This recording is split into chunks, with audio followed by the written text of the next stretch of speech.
Just have to wait. I won't be long. This is an exclusive.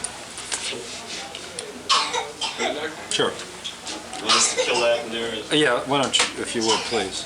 Can we cut that volume down in there? See, that outside thing was something that was an idea that we tried that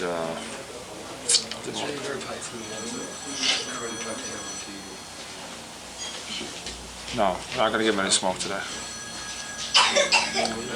Yeah. Okay, Brother Louv, now that that idea of trying to find another place has fallen through, what are your plans now? Well, our plans are to continue our Christian life of living right here where we are. This is for we, and we're going to take our stand here. Now, Judge Barada said that he will not allow regular, large-scale prayer service and smoking marijuana at your sacrament here at Star Island. What kind of problem does that present for you? There's no problem. Our life hasn't changed that much except for the coming and going of a lot of media people and the coming and going of interested citizens who would come by and ask if they could come in and learn more about Coptic.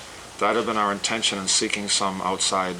We weren't thinking of leaving here. We were thinking of establishing something in addition to here where we could meet with a lot of people, but we just had to abandon that for the time being.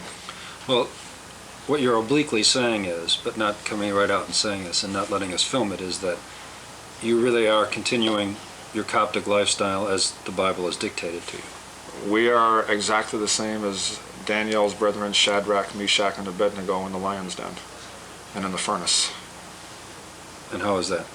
Well, there was a time when King Nebuchadnezzar passed a decree that everyone in the kingdom had to bow down to his idol. And a certain set of men said no, they were going to pray to the living God 3 times a day, every day. And we have adopted that same principle of prayer in our life. And there's not even the furnaces could make us stop that. So you're really changing your approach, so to speak. How would you define the way you're changing your dealings with the authorities? Actually, there's been very little change. The most change has been with our dealing with our neighbors. They had some complaints about their loss of privacy, and we have our feelings about that. But for the time being, since the media in Miami was not able to comprehend the value the Coptic has over these long months of association, and a lot of sensationalism was done, we've had to curtail a lot of the Miami media activity. Right. The Pope is in the area. If you were to stop by in Miami and you say that you'd like to talk to him, what would you tell him? Well, I'd ask him if he's familiar with the Bible where it says, "Why seek ye the living among the dead?" I would ask him if he knows the God that he claims he's telling the people about. I would ask him why a living man such as myself should believe him when he tells me that I have to die to meet God, when I see plain that God made me living, that I'm made in the image and likeness of God. There'd be a lot of things we'd have to talk about. Okay, that's good. Okay, I think we need a little... This must be super equipment, because you were just talking like it was... Well, you know, I mean, I'm holding the mic like this. It's not like we have to go with these nonsensical things. I'll leave that there for just a second. He's going to take... Brother Carl, can I move your microphone stand back now? Sure. We're not doing any sound at the moment. Brother Carl's become famous in his own right now. How's that? No, we were looking through some of the films while with different news programs last night. Oh, yeah, he's on a lot of them. Yeah. Yeah. Sure. Channel 4 went to the Tiger Bay thing and gave a big thing about the $10,000 song. Oh, they did? They mentioned that? They're buying all new equipment. We have a standing joke around our place. We're really disappointed with the way things turned out, how it took so long to pass through the different elements, to get a certain note of seriousness between ourselves and what most of the people in Miami think. And there's going to be a few bombshells that are going to come from afar that are going to cause people to think about it a little bit. Because remember, part of what we're saying is that there's a lot that has to change. And the first thing that has to change is that people have to regard... They don't have to be holy, do they? No. People have to regard whether the things that they do are morally right or morally wrong. That hasn't been a part of the judgment scale. It's been whether something's been politically right or legally wrong. And now people have to adopt a moral code for themselves. Yeah, but you got to understand, it's a very difficult concept for some people to grasp. Oh, for just about everybody. It's, and what really prompted it. But the brightest lights of heaven, the brightest stars, which are the media people, who are the eyes and ears of everybody, should be able to comprehend it fairly quick. Some do, but it depends on how they play it. Sometimes they're at the mercy of people above them. The Gene Struhls of this world.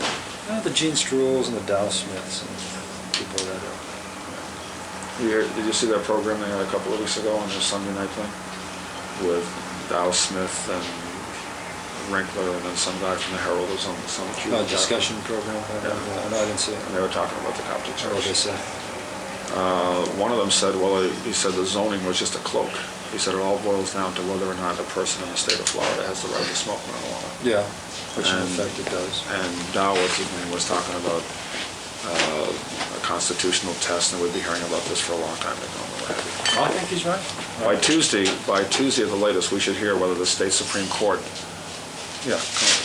admitted or denied our motion to stay what Barad did. And anyhow they overrule him, that's an explosion. Won't happen. I don't think they will. But anyhow they don't, that puts us into the future.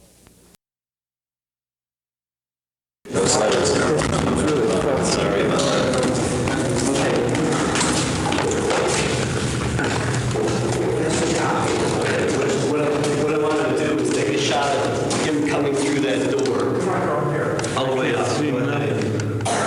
No, go ahead up. Do it inside. I can't see anything. Go ahead. This is ridiculous.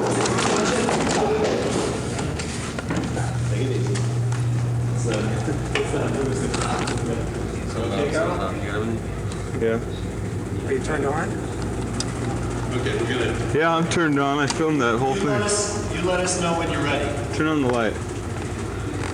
Okay, we're ready. That's all there is to it.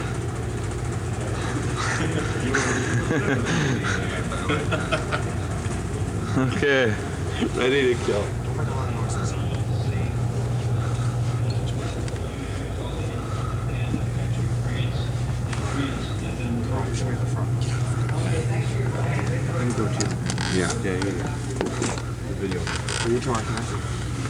Turn on the light. The recording studio is down here.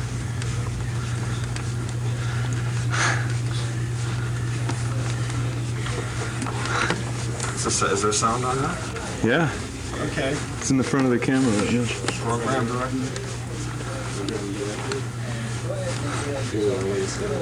Oh, everybody's going in there.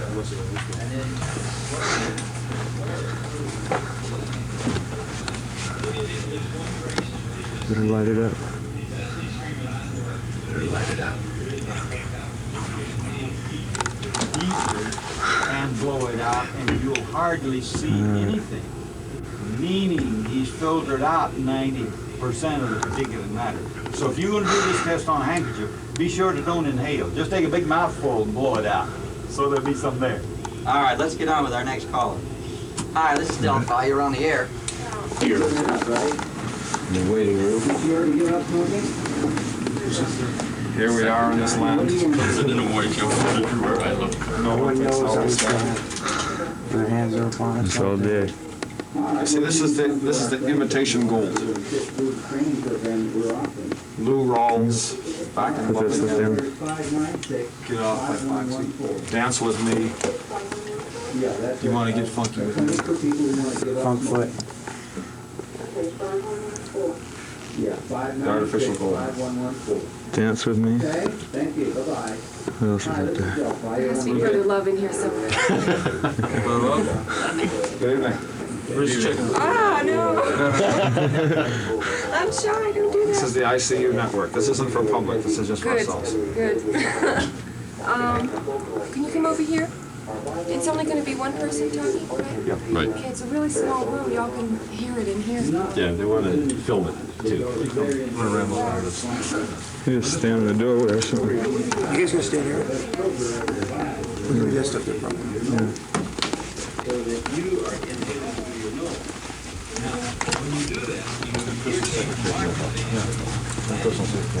Just decide that. You just decide that. And they can't say that. So, this is the way we can bring it in. Get a picture of this.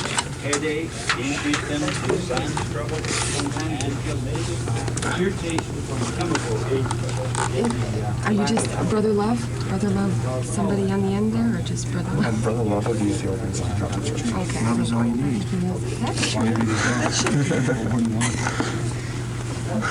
I think they're gonna give us a break, and then you can go in there and settle down. Is that doctor coming out? Where's he coming out? He's talking about smoking, different smoking, cigarettes. When's he coming out?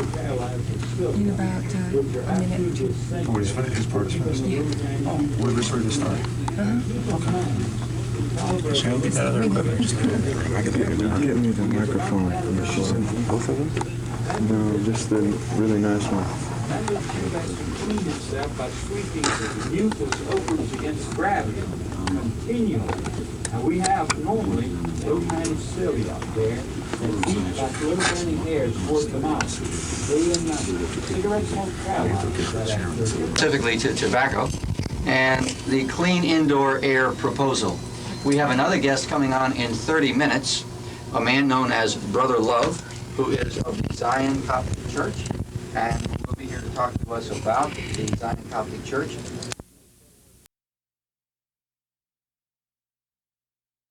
This corridor to your left, down the stairs. Watch those stairs. Thank you. All right, good night. Table, if you tap it, as some people tend to do for emphasis while talking, and I got bass drum for the folks at home, so try to tap it. The microphone will collapse if you touch it. That's a computer to keep track of the requests made on music, you know. What is the screen for? That prints out the what the computer is putting on tape. This is what it's hot. So you want to Yeah, it gets awfully hot in here. Are you going to leave this during the program? Is that all right? Sure, absolutely. That way you won't Okay. hit the table. Fine. The things we're doing aren't for, even the film is not for public, it's for ourselves and for the people in Jamaica and what have you. Love to have it be used for public. I don't care. It's history. It's history. Watch behind you too, Carl. In other words, we're firmly convinced that we're right. And we don't want to accomplish a lot of things and then have people say how Can I ask you questions about the religion itself? I'd The Zion rather talk Coptic about Church? that. So I'd love to talk. I'd love for people to Okay. read us about a few passages out of the scripture just to introduce. Go light on reading the scriptures. You'll put my people to sleep in a hurry. No, this won't put half a minute. Those are calls for Brother Louv. Those are calls for Brother Love. Don't Excellent. talk about anything. Good. For the other doctor, but not English. I see. Okay, they just want to get on the air. Is this going to be mostly you and I talking or telephoning? Or Oh, it's going both, to be or- telephones. Telephones. We'll talk, and then the phones, Oh, that's good. and then you can control that pretty much the way you want to. If you want to talk with Very me, short. if you want to talk with me instead of the phones, that's okay. But the phones will be there. You're the boss. You can put that up on the table. That's in the way. It doesn't belong in here. Will I bother you? No, the light doesn't bother at all. No, I'm an old ham. I love all this stuff. The love just warms up when the lights go on.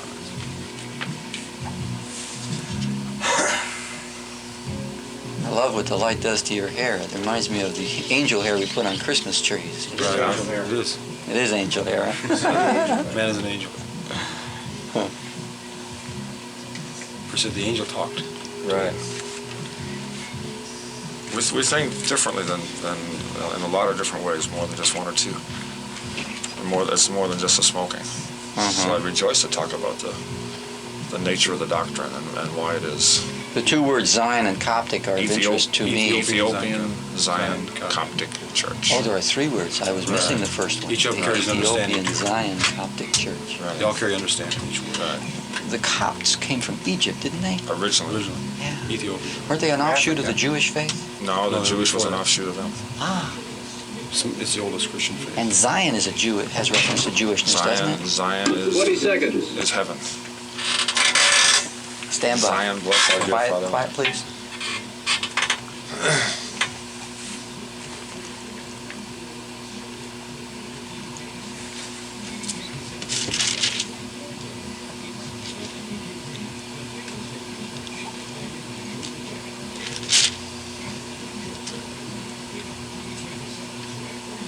Okay, we are back, and I regret that we only have a half hour left in public forum, because we have in our studio this evening a gentleman who is very much in the news these days because of his religious beliefs and the way that he practices them, and not only him, of course, but a great many other persons who are of his persuasion. And I'm talking about a man known as Brother Louv.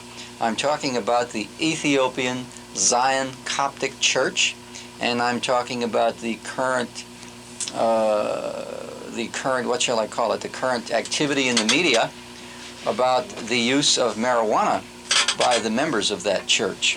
And right now, let's welcome you to the program. Hi. Good evening. How are you? Pretty good. I'm glad that you're here. Nice to be here. Okay. I want to begin by asking you, first let me, of course, mention to my listeners that you're all welcome to call in and talk with Brother Louv and myself on the subject of the Ethiopian Zion Coptic Church and on the subject of the use of marijuana by the members of that church. But let's not get into a big flap tonight about marijuana, its benefits or its damages or anything of that sort. Okay, we've covered marijuana on this show so many times that the place reeks of it. And that's not because it was smoked here. It's very healthy for you. Anyway, let's talk about the Ethiopian Zion Coptic Church. I'm fascinated by the combination of the words which make up the name of your religious group. Ethiopia I know of as a country. Zion I know of as having something to do with the word for paradise or heaven. And the Copts, C-O-P-T-S, I understand comes originally from Egypt and has something to do with Jewishness. And I don't know much more than that about it. Well, first of all, let me just read a couple of verses from the book of Ezekiel, chapter 34. You're not going to get into a lengthy thing from the Bible, are you? Not long. Just to give you an idea of the foundation of the Ethiopian Zion Coptic Church. Okay. And the word of the Lord came unto me, saying, Son of man, prophesy against the shepherds, prophesy and say unto them, Thus saith the Lord God unto the shepherds, Woe be to the shepherds that do feed themselves. Should not the shepherds feed the flocks? And later on, in the end of that same chapter, true God said he knew that the shepherds, the ones who would be set up, would be more interested in feeding themselves and in feeding the flock. The prophet promised, And I will raise up for them a plant of renown, and they will be no more consumed with hunger in the land, neither bear the shame of the heathen any more. Thus will they know that I, the Lord their God, am with them, and that they are my people, saith the Lord. And ye my flock, the flock of my pasture, are man, and I am your God, saith the Lord God. Now, the last verse says that God's flock is man. My name is man. Your name is man. Therefore, I have a right, scripturally, historically, biblically, constitutionally, in every way to declare myself to the whole world as a son of God. Amen. Amen to that. I endorse that. I'm a son of God too. Well, that is the foundation of the Coptic Church. Basically, that God made every man to be holy, and that man in his natural state is a very holy person. Okay. And is more apt to have a part of his life set aside for prayer and for congregational activities than the average businessman would be likely to have. He's more thinking about going to a bar for some martinis or what have you, whereas the man who was called the primitive man or the ancient man was a much more communal man, a much more spiritual person, because he had not swallowed up so much of the corruption. How much of the purer or primitive or more pristine man lives in each of us today, do you suppose? The true spirit, what's known as man's conscience, is still alive in every man. You can't take enough drugs to kill it out. You can't drink enough to make it stop. You can't imagine enough to make it go away. Good. Every man has a true spirit inside him. And the doctrine of the Coptic Church is that the progress, or what's been called progress by science and technology and what have you, has been in the wrong direction. I just for one moment, let me comment on the previous discussion you had with your previous guest. I would like to suggest to all of the people that are interested in smoking, whether they do or do not, to investigate tobacco. and then tobacco being a natural herb, and then investigate cigarettes and see if it is not true that there are about 150 chemicals that are dumped on top of the tobacco, and that is what's really causing all the problems. By the manufacturer, you mean? By the greed, by the fact that if you take an American cigarette and light it and put it down on the ashtray and don't even draw on it, you'll see it just burn right up because they put agents in the cigarettes to make them burn fast. Cigarettes are commercial, tobacco is natural. Well, one of the comments that, and I don't want to get into a rehash of the previous guest's comments, but just briefly, one of the comments he made was that anytime you burn any vegetable matter, whether it be cabbage leaves, lettuce leaves, tobacco, marijuana, or any other plant, at the temperature required to cause combustion of a cigarette-type preparation, the smoke given off contains pollutants and irritants which are damaging. Now, we are at a point of history right now. And the argument is one, and it can apply, the same moral can be adopted to understanding the argument we're at right now, and also the argument of the Ethiopian Zion Coptic Church. And that is, let's get to the truth. Let's stop talking about philosophy. Let's stop talking about views. Let's stop talking about unfounded scientific doubts. Because remember, these same scientists that are telling you this about what they want to say today, they're the same ones who 20 years ago said that saccharin was good, that it was better than sugar for a whole bunch of reasons, and now they give it to the people for 15 years, and now they say, well, it's poison. They're the same ones who said it's okay to put food coloring on your food, and then 20 years later said that causes cancer. So I think a lot of this, what the scientific people say, is based on, by their own admission, is based on doubt and not on fact. And when you start out an argument with doubt, it's going to lead to fear and panic and hysteria where there should not be none. I'd like to go back to continuing the discussion we started about the Ethiopian Zion Coptic Church. Right. I'm very interested in the things that you have said thus far, and find myself in rather complete accord with what you've said about the spirit of man. I do not find so far in what you've said any difference at all between the premise of the church or faith you represent and the premises of the major faiths of the world. Exactly. And that's encouraging, to say the least, because I find that all great truths typically have a great deal in common. Well, there's one thing that we understand concerning, first of all, the Holy Bible, and that is that the Bible is one book. From Genesis to Revelation, back to Genesis, is one book. It doesn't have the parts that some people only taking this part or the other part. We do not agree with that. We see the Old Testament as a promise and the New Testament as a fulfillment, and we see that Christ come as a man who showed us not only the possibility but the reality of a man living within all the laws of God, that was the example the man set, that he came to fulfill Moses' law. And if you look upon American society today, you'll see in almost every case the laws that Moses established, the laws of personal cleanliness, the laws of homosexuality, of bestiality, of incest, of adultery, of fornication, all of these things have been totally disregarded by this society that is now being plagued by a lot of what they call sex crimes and weird, bizarre murders that are all of them laced with overtones of people who are very, very perverted in their daily life, living in a very, very perverted society. Tell me a little more about the membership of the church itself. How many people belong to the Ethiopian Zion Coptic Church? The majority of the membership is in Jamaica, and there's a few thousand in America. I see. Mostly in South Florida. The thing about Coptic that you have to understand is that as a church, we have been forced to be separated from having a lot of people know about us through the persecution of the marijuana. Now, as you just said, most of what you've heard me say so far, and if you investigate the doctrine of the Coptic Church, which is a Bible doctrine, you'll find that we agree on practically everything that's there plain before us. The persecution of the marijuana, we have decided that it must stop. And we put ourselves in the forefront to make the people see the ridiculousness of the situation. I saw easily in what you said the necessity for and the belief in adhering to God's laws. Right. And as I pointed out to you, and as you fully knew before I mentioned it, the major precepts of all the best religions in the world contain pretty much the same doctrines. Excuse me. Now, I've had an experience in my life. I was brought up in the Roman Catholic Church.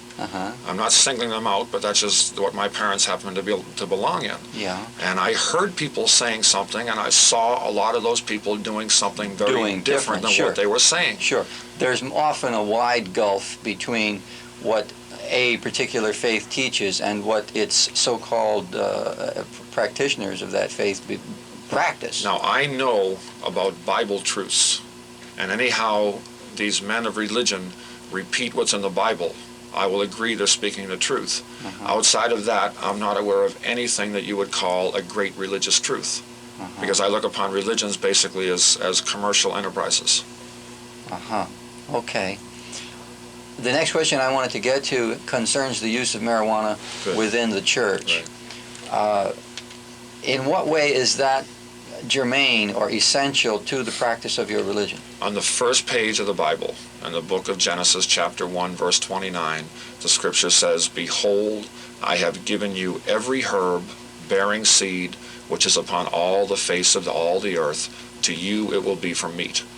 Throughout the Old Testament and in the New Testament, there are thousands of references to sweet-smelling incense, to the prayers of the saints arising with the smoke of the sweet smell of incense in the book of Revelation, talking about the burning bush. Are you saying that the Bible tells us we should partake of all the herbs on the earth? The Bible tells us that we should have wisdom and knowledge and understanding above all things, that those should be our greatest treasures. There are many herbs, though, that are outright poisonous. And that's why God said, seek wisdom, seek knowledge, and of all thy getting, get understanding, so that you will come upon the creation with understanding. Remember, we're not the first two men ever born.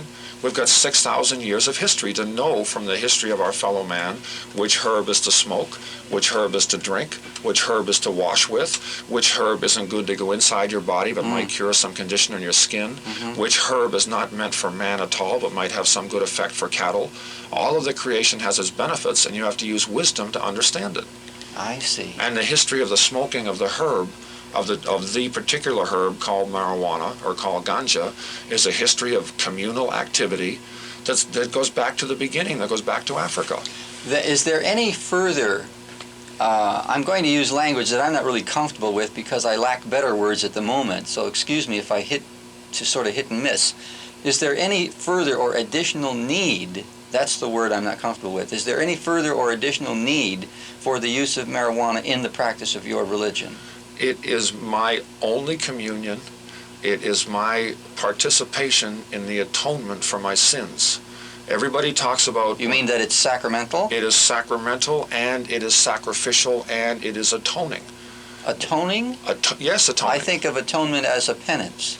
You think of atonement as a release, that a man loved you so much that he laid down your life, his life, for him without sin, laid down his life for you and myself and anybody else who has sinned, of all races and all nations. So, and he suffered and died. And he a natural man, just like you and just like me, suffered and died. Well, okay, that's what I meant. I shouldn't have said penance. I should have said suffering. Well, you just look upon the generation in the 60s. How is marijuana suffering for you? Excuse me. Christ did not come on the earth to suffer. Yet through the wickedness of men, and especially the scribes and the Pharisees, he was forced to, a lot of sufferation was put upon him. Okay. Well, I wasn't born to suffer. Yet because I have accepted a natural herb that my God made, I've known the suffering of jail, asylum, prison, of all manner of different things, never for anything else except the use of the God-given herb marijuana. Okay, I understand what you're saying. But let me just say one thing quickly. You look upon our generation in the 60s. We were all brought up, I'm in my mid-30s now, we were all brought up as young men getting rifles and toy battleships and Johnny Rebel soldier kits and we were brought up to be a nation of warriors. Around the time of Vietnam, you had many people who started to smoke. I'm not saying 100%, but a large majority of the people who started to smoke are the same ones who said we don't want a war no more. They're the same ones who started to let their hair and beard grow and start to acclimate their lives more toward marijuana and other herbs, like herb teas that started to be sold in all the different health food stores, as opposed to alcohol. And this is a very progressive step. The understanding that the generation has to reach to now is to distinguish between marijuana, which is a healing herb, and LSD, heroin, cocaine, and what's these little powders and chemicals that are dangerous drugs. Okay, let's see what our callers have to say on the subject. Hi, this is Delphi. You're on the air. Yeah, I'd like to know, did the Coptic Church, did it come from Ethiopia? Is that where it's... Yes, the Coptic faith is a faith that's been known to exist in Africa for 6,000 years. Several hundred years ago, through the instrumentality of slavery, black men were carried from Africa to the Western Hemisphere. And within that carrying of the black man, the Coptic faith was carried from Africa to the Western Hemisphere, to Jamaica, and through many of us visiting Jamaica, now it's been carried to America. Are you going to get a new church or temple or whatever? We had begun looking into that, but for the time being, we're just going to stay where we are. We know our position and we know our rights, and we're going to stay right where we are on Star Island. Okay. Thank you for calling. Bye-bye. Bye-bye. Hi, this is Delphi. You're on the air. Yes, Rick. Yeah. I wanted to ask them if their community is anything like the Hare Krishna community. No, I've never been to a Hare Krishna community. I've seen them on television, and I've talked to people, so I'm not an expert on the Hare Krishnas. Well, our community is a fellowship of kindred minds, people who have agreed to the same thing, and we've given our hearts to the same concept and attitude that God is living in every one of us. Yeah. Do you teach, like they teach their children there and stuff like that? Do you teach them also? We have, of course, every parent is going to teach his own children, and in addition to that, we bring in tutors that are accredited by the Dade County school system to make sure that the children get a proper understanding in the reading, writing, and arithmetic aspects of it, and also so that nobody can give us any pressure to say we're not doing that. Thank you for calling. Bye-bye. Hi, this is Delphi. You're on the air. Okay, I just wanted to mention that there's a few things that I wanted to say before from what you all were talking about. I don't want to down your church. I mean, like, I realize that everybody, you've got to believe in something, but first of all, there's one thing that you did say that I really disagree on. I'm also Roman Catholic. And when Christ came down, he did come down. He knew he was going to suffer, and he did suffer for mankind. That's one thing that is positively sure. He did come down. He knew what he was going to do. Now, the thing about also marijuana as a healing, did you mean it that, how exactly did you mean that? Marijuana has been known as a healing herb for 6,000 years of history, and all of the people who are called scientists and doctors who say that they still do not understand the long-term effects of herbs are not telling the truth.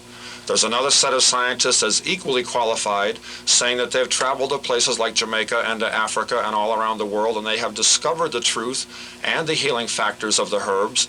And what you're hearing in America is, and the scientists saying they're just now discovering that it's good for glaucoma, they're just now discovering that it can help with cancer, they're just now discovering that it's good for asthma. That's not true, because around the world these facts have been known, and this has been used as a poor man's medicine throughout every civilization ever to walk on the earth. Okay, how about maybe that, like, what I'm trying to say here is that, how about, like, it does have quite a bit of a psychological effect. It has a great opening on your moral equilibrium. The Christ is called the Most High. The Christ is a man who was known to have a cup. The Bible is a book of mystic, symbol, and parable. Now, if you read the Bible and you think that when you heard about a man walking on top of the water, if you think that meant something like Biscayne Bay, that's not what the Bible shows me. Well, I'm not taking it literally. And if you think that the cup of wine meant a literal cup of alcoholic wine, then go back into the book of Proverbs and see where the same Bible says wine is a mocker and strong drink is a rage, and he who is deceived by them is not wise. And we're saying that the use of wine as supposedly an understanding of the communion of the Bible is a deception, and that the natural herb that God made available to every man is the communion that God had in mind from the beginning. Okay, but when they say that alcohol is a rage or whatever, it's if you use it to the wrong extent. If you're not using it, correctly, or not correctly, but you know what I'm trying to say. If you don't use it within certain means. With the same wisdom and knowledge and understanding that you have to apply to the herbs. That's why the experience of 6,000 years of people using marijuana, nobody ever getting sick from using marijuana, and millions of people healing from a variety of different ailments because they use marijuana should convince you that a lot of these scientists don't know what they're talking about, and they're telling a lot of lies along with a lot of the doubtful rumors that they're spreading around about something that they say they don't know about yet. Okay, well, I realize that, but I don't think you can say that they're saying lies. They're not in a position to go around lying about something like that. I personally have never... Excuse me, please. Now, you acknowledge that there is a Christ. Do you also acknowledge that there's a Satan? Yeah. Do you acknowledge that the father of Satan is the father of liars? Sure. Okay, well then you have to discern when you hear someone talk whether they're telling you the truth or whether they're lying to you. As a conscious spirit yourself, you have to have that discernment in yourself. I pray to have that in myself every day. Oh, yeah, but then I can't go around doubting everybody's word. No, well, you have to become a wise discerner of the truth. Oh, well, that's true, but, I don't go around doubting everybody, but then again, I'm not a gullible person. I mean, I am in certain ways, but not to the extent of believing everything that everybody says. Good. Well, now, you have a lot of people who will tell you that marijuana is a dangerous drug. I know it's not. No, I've done studies on it myself, and my father is a doctor, and I know that it has an effect on you, but there is nothing harmful enough unless you take it to the large degree. Sister, I smoke as much as I possibly can from early in the morning all through the day. It's not something I decided to do. It's something that I saw hundreds and thousands of people doing in Jamaica every day.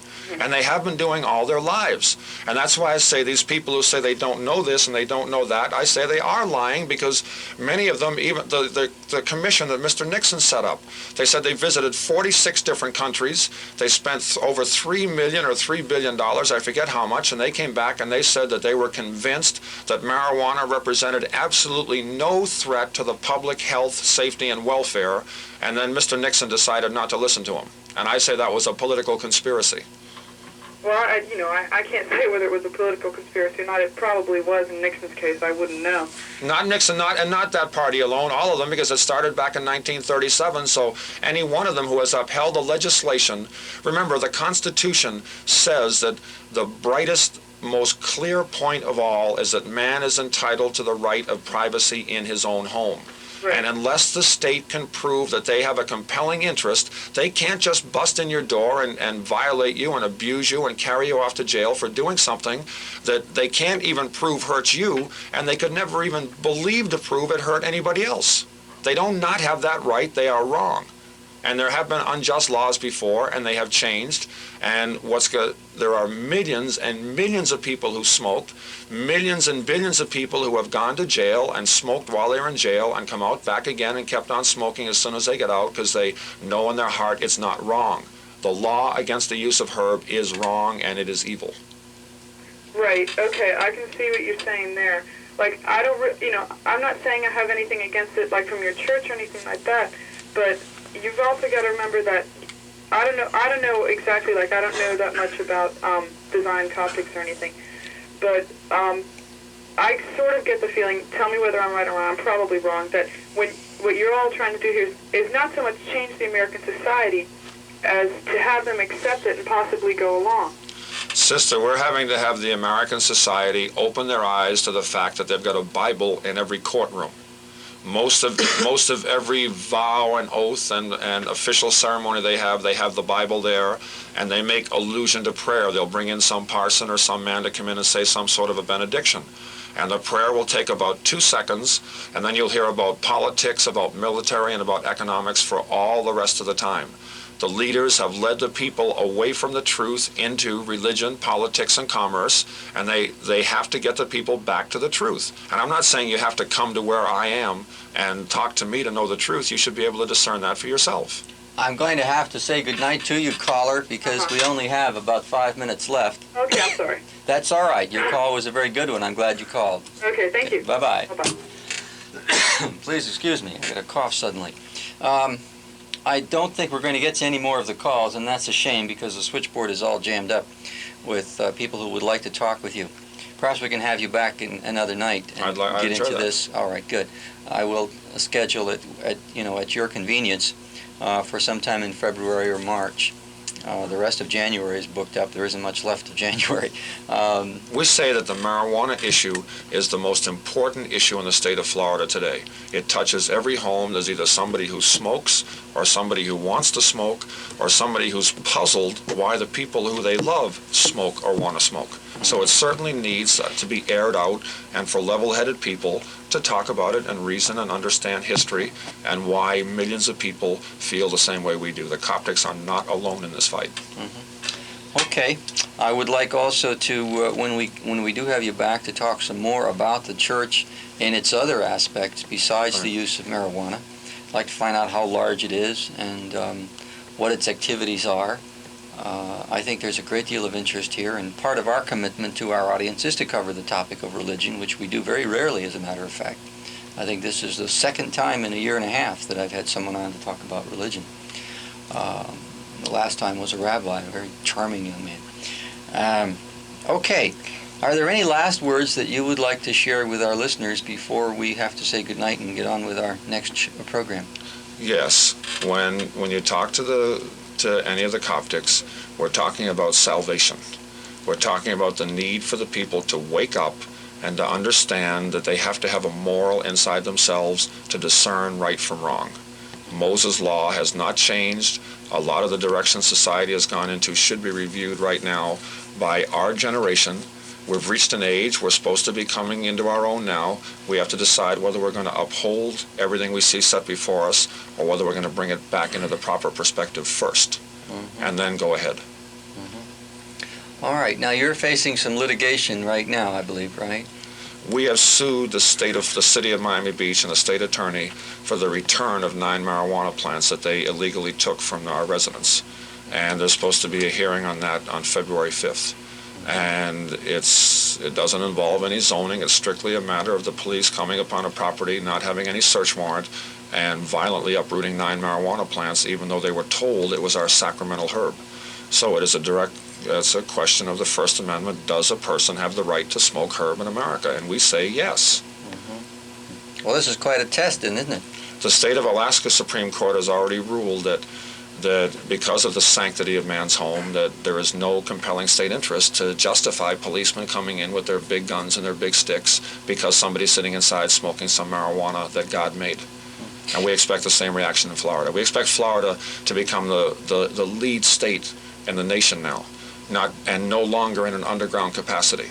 Everybody knows the economic impact that the herb has had on South Florida and raising up the standard of living of people all over Florida, and that's been on an underground basis. Anyhow, we solve this present legal situation and get the law righteous and stop the penalization of the herb, you'll see Florida zoom like a rocket. Interesting. Oh, yeah. I mean, they're saying that $49 billion are going out of the country into the hands of underworld traders and traffickers. $49 billion? As you free the herb, that all stays right in the good old USA. Okay. I look forward to having you back again when we can have you on for longer. I appreciate it. All right. I want to thank you very much for having been our guest, Brother Louv, and for having brought us some enlightenment on the Ethiopian Zion Coptic Church, its purposes, its function, and especially the issue of marijuana. Thank you. I would suggest that if anybody wants to learn more, read the book of Leviticus 20 in the Bible. That will give you an understanding of what we understand as the basic code of how man should live one with another. All right. Thank you. And I appreciate those words, too. The time right now is midnight, 12 o'clock straight up. You're listening to the Delphi Foundation Institute Public Forum, which is closing now. But I'd like you to stay tuned, of course, because after a 4-minute musical interlude, I will be back, and it'll be time then for the Human Dynamics Workshop. And that's the 2-hour-long program which invites you, the listener, to phone in and talk with me about your personal life. As your host and as a psychotherapist, I will be happy to hear your calls, to listen to you. I'll listen to you very carefully. I'm not going to try to do therapy with you on the radio. That'd be rather presumptuous since I don't know you. But I'm going to listen carefully at the very least, and possibly you and I together can formulate some questions that you can ask yourself in an effort to sort out your issues and begin living your life more effectively. Okay? So stay tuned, and we'll be right back after about 4 minutes of music. Okay, that's it. Good. Thank you. I said the hand like it was about 2 minutes long. Yeah. Am I the only one that has things down in the room? No, I've got stuff down there. Yeah.